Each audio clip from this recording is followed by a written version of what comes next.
welcome to another Behind the Wheel podcast. I am Luis from Koenig, and we're sitting here with one of my favorite drivers in Formula Drift, the one and only Hooman Rahimi. How you doing, my friend? I'm good. How are you? Good. Exhausted. Yeah? Yeah, man. It's only day 4 for you? Well, so there's one more day left, but I would say this much. I am fooded out. Yeah? Way too much food. And for some reason, everybody wants to drink, and I just... Why? In Vegas, you just some reason... Exactly. But so the other day, I went out to a party at my hotel, and let's just put it like this: I ended up entering a dance battle and got second place. What's up? Nice. Okay. That's what I do. What kind of dancing? Is ballroom, right? Ballroom dancing. Nice. I did a little twerking. Okay. All the above. Nice, you know man. That's what I expected. Yeah. Nothing less from you. I'm a pro at that.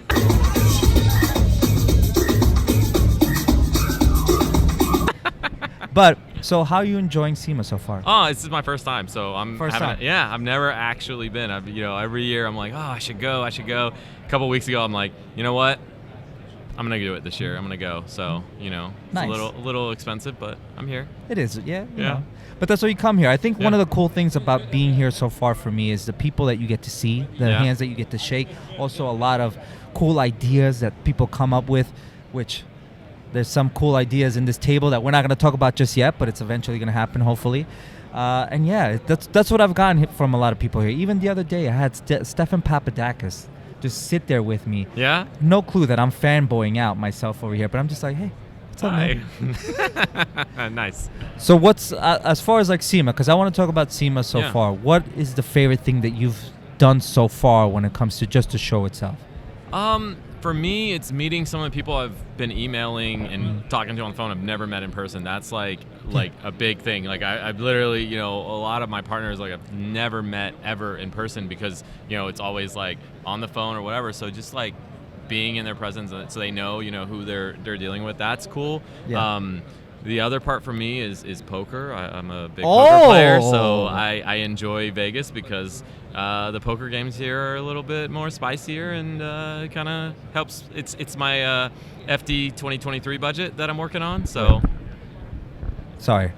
You're good. I was in it. Yeah. So yeah, that's the nice. That's the fun part for me at night. So do you get to go to Vegas a lot, or is this just I have not been in like 10 years. So this is my first time in a long time. So most of the time I only get to play at like some of the local, like closer casinos, or if it's an FD event that has a casino nearby, I'll stay at the casino and get to play, But yeah. Very cool. Yeah. I don't know that. See, multifaceted, multi-talented man over here. That's I've amazing. done some a lot of underground poker back in the day. Like when I was in college, I used to play like a couple times a week in some underground games, and then I got robbed, and that changed everything. Yeah. So I got robbed at gunpoint. It was horrible. I got tied up, and it was sketchy. Like legitimately tied up? I mean, I can tell you the whole story if you really want it. Please tell me. Right, so worse.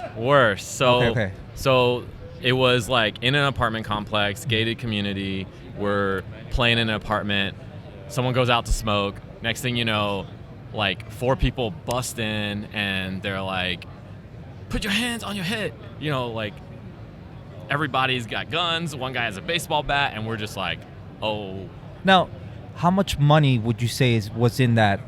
So that was back like 20 years ago. I mean, I was like 18 when I was playing, and we were buying in between $300 to $500. And there was like probably 20 people there. So, probably not more than like 10 grand or so, maybe more. But they were getting, so what they did is like, they came in, everyone, they were like, empty out your wallets, throw your phones, everything in these trash bags. I was at a point in my poker career where I was getting staked by the guy who ran the game. So I wouldn't have any cash in the game. So I was like using his money, and we were splitting profits at the end of the night. So I didn't lose any money, but I had money in my pocket. But back then I had like a cigarette case where I kept my like credit cards and stuff, and like I pulled it out, and they're like, "It's that shit," and like threw it on the ground, and like I'm like, yes, like thank you. Jeez. So then like literally I didn't lose anything that night, but they tied us up. So they started tying people up, and they brought rope, but they ran out of rope. So they started grabbing extension cords from like the lamps and started tying people up with like lamps. So we're carrying around a lamp and like we're tied up. And then he starts throwing us all in like the back room in the back bathroom. We're like 20 of us packed in like sardines. And he's like, don't turn around. And like we're all standing there for like what seems like forever. We're like, I think we are good now. Like, I think they're gone. And then there was like, I remember the funniest part was, I don't know if funny, but there was this Jamaican guy that was there, and he had like a yellow Hummer, and they took his keys, and he was like, I would just say that he was talking about like getting his gun and chasing down, like he was not happy about the situation. So after that, I was like, no more underground games. I play in casinos. Yeah. No. Don't do it. Yeah, so after that, I was like, I'm only gonna play in legit games. Like, it's just not worth the risk. Like, as much as I enjoy, like, it was like, it's a really fun game. Like, I really recommend it. It's like, it's not gambling. It is, but it's not. Like, it's like you can become. It's a skilled game. Yeah. So that's why I love it. It's one of my passions. You know, it's funny because I had a buddy of mine who did the same thing. He would do exactly that, like illegal games, and eventually it gets to the point where it gets big too. He was starting to get bigger with it and everything. Same thing happened to him. He got busted. And then all of a sudden it was done. It wasn't worth it. Yeah, it wasn't worth it for him. Just every time it happens like that. Yeah. But aside from that, you know, let's talk about your program next year. Now, one of the things that I noticed is, so are they still capping FD, like ProSpec, or is it next year? Is it this year that they're opening it up again, or is it next year? This year. So I think they have, it's either 41 or 51 drivers available to register. Okay. I don't know how many will actually register, but it seems like all the people that I know that I've talked to that are on the list are like pretty, you know, confident that they're going to do it. But there's some people that are new that I'm excited to see, you know, what they can do. I'm not like, I think part of it will be like a challenge if you like just put out a crappy run or something, but like that's part of it. Like, don't put out a crappy run. Like, and I say that to myself too, you know. I'm talking to myself when I say that. Like, don't put out a crappy run. Like, lay down like a solid run. It's good for the sport, because there were like some events where like 5 drivers like broke their cars and there weren't even 32. So I think it's okay. Like, it's a little probably on the high side. So it depends. Usually in ProSpec, there's some people that are figuring it out and break. So there might not be that many by the time it goes to qualifying. So maybe it's only like, you know, 5 or 6 guys or 10 guys out, not like 20, because 20 is probably too many. So, but we'll see. Like, we'll see how many people show up and actually drive and that sort of thing. But I think having better drivers, like, have it progress, it's great. So now another thing that I've always been curious about, like, in this downtime, for example, this is probably one of the things that you do in your downtime, kind of make connections with people, and also in the automotive industry, just try to expand your program or whatnot. But as far as yourself, the Hooman team, what are you guys doing? I know there's some changes as far as you having even a marketing manager now.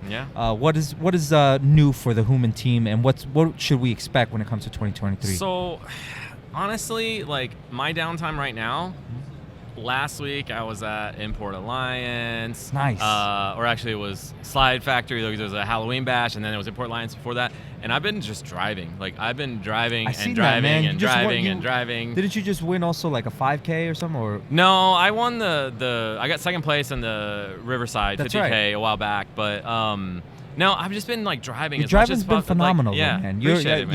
I know you're in that pocket right now. You know, I'm almost 100% positive that 2023 you're going to do a lot better. So I'm excited for that. That's why I'm asking you these questions too. I mean, like, for me, it's funny. I always drive better at non-FD events, and it really well, it's the pressure, man. People don't realize it. Pressure is real. I'm just having so much more fun and relaxed at these other events, and like in FD, I'm just like, you're wearing the gear, and then you're like, okay, I gotta do this. And sometimes it makes me drive great, and then sometimes I just like I do stupid stuff. Like it gets to my head. So my goal next year is like comfort, and then we're like I have tentatively like 13 or 14 events scheduled that I want to go to, pending like we have to get all the schedules and make sure that what doesn't overlap and what logistically will work, because if something's in Utah and the next week it's in Nashville, that may not be, you know, an easy option, but. So that's the plan, is to drive as much as possible. We're working on basically getting as much budget as we can so that we can attend all the events we want to and get, you know, have fun. I don't know. I don't know how to say, you know? So, and you were saying that. So as far as like I know you're gonna be so the reason why I asked this is because someone like a Taylor Hall, he does like clutch kickers as well, as well as he's doing FD and he does other events. Is that what you're gonna be doing as well, or are you just sticking to like my series? plan is to do Riverside again, and they're growing too, man. There may be more Riverside events. Yes, I noticed that. Yeah. I think I'm gonna do more of those because that's really close to me. Yeah. It's only 3 hours from my house, so that's nice. Then I want to do like the big festivals like Grid Life, Hyperfest. Yep. I want to do Import Alliances, LS Fest, and then the FD events. And then there may be a clutch kicker or something like that, like squeezed in, but those are going to be more like I'm doing clutch kickers next weekend, actually. It'll be my first one I've ever done. But the car was together. We're on a like open time. I'm like, let's go down and party and see what's up. And, but the problem is that one's so far. Like, it used to be a little closer. Now it's like a 12, 14-hour drive. That means I gotta leave Thursday. I gotta leave an extra day just to get there. So that's like a bit of a challenge, which, budget. Like it's really budget and time, which sometimes budget isn't really dollars spent, it's dollars not made. Yeah. That's what people forget. It's like when you're not working, you lose. And that's one of the things that a lot of people don't realize. When you're, especially in the automotive industry, you don't make a lot of money in doing this stuff sometimes. Some of the stuff that you're doing is straight out of passion. Yeah. I notice that I talk to a lot of people and they're always telling me, I don't really get paid to do this. I'm like, but the reason why we got to do stuff like this, like what we're doing right now, just the conversation alone, hopefully attracts someone that maybe want to invest in your program or whatnot, and that's shoot even me some DMs. Yeah, no, it's important, man. I think we got to support Slide each in. other. Yeah, for sure. For sure. Yeah. But no, I think that's important. It's awesome that you're expanding and you go into different things. And I think that like even just when you doing the Riverside and stuff, I know it helps you with the pressure because a lot of people focus on one event and then the pressure gets to them and then they crack. You know, so it's good to see that you're doing more stuff. Yeah. No cracking this year. No. Only cracking jokes. Any good dad jokes you got for me? I got some. I don't know. You don't want to whip them out? You don't want to whip? No, tell me one. I'll give you one of my favorite ones. Okay. This is That's good. it. Yeah. Okay. What did the bartender tell the hot dog and hamburger that walked into his bar? What did the bartender tell the hot dog and hamburger that walked into the bar? Yeah. No clue. Sorry, we don't serve food here. All right. Is that on like that note? Exit left? Like, you gotta go. That was good. All right. I tried to do a Who Could Laugh First with Kelsey, at Utah, like the last round. Yeah. And we both sucked. Like, no one laughed. Like we did it for like 10 minutes. Or like, all right. All right. That's like just shut it down. Like, there's no more need for this. No one wants to watch us not laughing. I can't. So. All right. Last question I have for you. Yeah. So you got to see some of the new wheels. Yeah. You got to see the Forge line. You got to see the Ultragram. Yeah. What do you think so far? I like them. Like, I think they pop. I'm excited about the Forge stuff. I know, they're nicer. Like, drifting, it's going to be different, to spin a little bit more on wheels. But I'm still, I was wishing I saw a white wheel and, some of the new designs. I like white. It's just been my... Well, it looks good. Yeah, it looks good on the 370, man. It looks good. It pops. It goes with it. It looks great on my car because of the colorway, but it looks good on a lot of cars. Like white. When you see white wheels, everyone's like, damn. You get those neck turns. So hopefully we'll see a white color get dropped in or something like that in the future. But I'll try to slide into the DMs and get some white out there. But well, we love you, so most likely if you want it, we might make it. Maybe I'm special. So. All right, Hooman, thank you so much for joining us on the podcast. You're Thanks always for a pleasure, me. my brother. And we'll kick it soon. We'll see you. Bye. Peace.